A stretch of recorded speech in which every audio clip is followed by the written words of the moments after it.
আমাদের প্রিয় বাংলাদেশের অন্যতম সর্ববৃহৎ ঈদের জামাত হযরত শাহ মখদুম রহমতুল্লাহ ঈদের মাঠে ঈদুল আজহার নামাজ আমরা আদায় করেছি।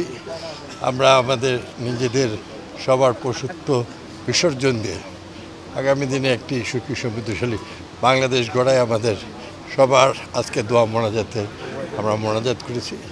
আর নির্বাচন প্রশ্নে আমি মনে করি বাংলাদেশের মানুষ চায় যে আগামী ডিসেম্বরের মধ্যে বাংলাদেশের সাধারণ নির্বাচন স্বতঃস্ফূর্ত সকলের অংশগ্রহণে অনুষ্ঠিত হোক। আমাদের নেতা দলের চেয়ারম্যান জনাব ভারপ্রাপ্ত চেয়ারম্যান জনাব তারেক রহমান সাহেব এটাও উনি অনুরোধ করেছিলেন। আমরা আশা করেছিলাম যে বর্তমান যে তত্ত্বাবধায়ক সরকার প্রধান তিনি এটাকে বিবেচনা নিয়ে তিনি এটা ঘোষণা করবেন, কিন্তু তিনি একতরফাভাবেই এই ঘোষণাটা গোটা জাতিকে আশাহত করেছে, দুঃখ বেদনা দিয়েছে। আমরা আশা করছি যে আজকে ঈদুল আজহার পর আগামীকাল পরশুর মধ্যেই দলের সর্বোচ্চ স্ট্যান্ডিং কমিটি পরবর্তী সিদ্ধান্ত নিয়ে বাংলাদেশের মানুষের কাছে যে আহ্বান করবে, আমরা বাংলাদেশের জনগণ আমাদের দল আমরা সবাই তাতে অংশগ্রহণ করব। আমাদের দলের মুখপাত্র আগামী কাল পরশুর মধ্যে স্ট্যান্ডিং কমিটির সিদ্ধান্ত হবে। বাংলাদেশের মানুষ আশাহত হয়েছে, হঠাৎ করে কারোর সঙ্গে আলোচনা না করে উনি একতরফাভাবে যে নির্বাচন দিয়েছেন, আমরা ওনার কাছে আমরা তো সবাই ওনাকে মানি, কিন্তু এটা আমরা আশা করিনি, উনি আমাদের আশাহত করেছেন। বাংলাদেশের শক্তিশালী থার্মিক স্টিল বার ফেমাস স্টিল লিমিটেড।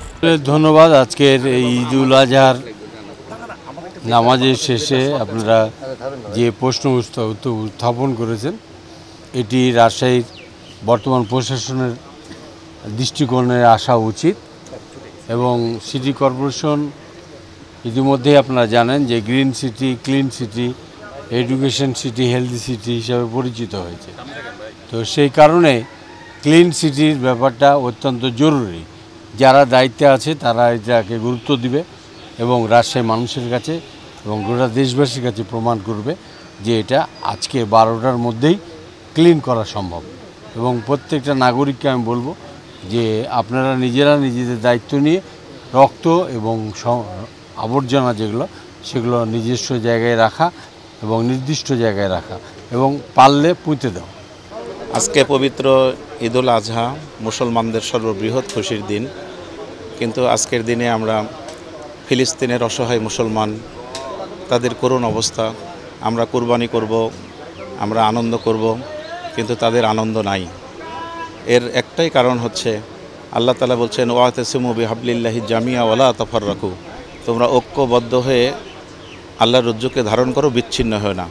আজকে সারা পৃথিবীতে যত মুসলমান, আজকে মুসলমান রাষ্ট্র নেতৃবৃন্দগুলি, আজকে মুসলমানেরা যদি আমরা সত্যি ঐক্য থাকতাম তাহলে আমাদের এই বিপর্যয় হতো না।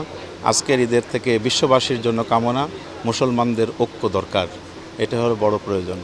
আর দেশবাসীর জন্য আমাদের আজকের ঈদের মাঠ থেকে প্রত্যাশা হচ্ছে যে আসলে সব কিছু তো আল্লাহর জন্য।